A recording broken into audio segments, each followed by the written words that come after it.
ही कच्ची पपई आहे, अर्धी कच्ची पपई घेतलेली आहे मी। आज मी याच्या भाजीची रेसिपी दाखवणार आहे। पहिलं कच्ची पपई कापून घ्यायची आणि जे दोन भाग केले, हिच्या बिया काढून टाकते अशा केले आहेत। आता मी हिला सिलते।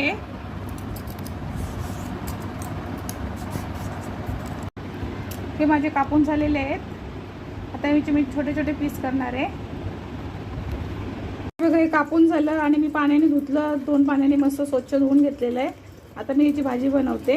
तेल आहे, त्याच्यामध्ये तेल टाकते, 2 माप जिरा टाकायचा। जिरा चांगला माझा फ्राय झालेला आहे। आता हे टाकते कांदा, 2 कांदे आहेत।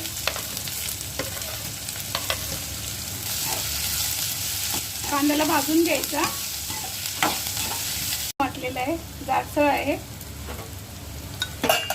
मीठ टाकते 1 चम्मच, ते अजून हळद आहे थोडीशी, 1 चम्मच।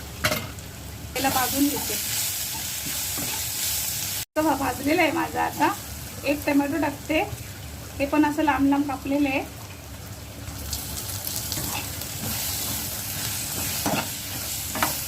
त्याच्यामध्ये आता मी टाकते जिरा पावडर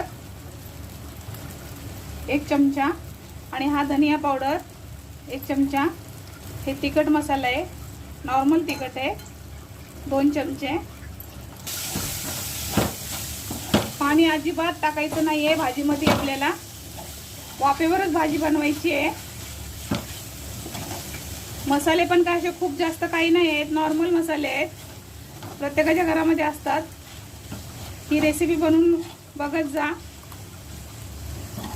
आता टाकते पपई, करून बघा, ती खूप आणि खूप मस्त होते। भाकरी बरोबर खा, चपाती बरोबर खा, या भाता बरोबर खा, खूप मस्त असते ही भाजी।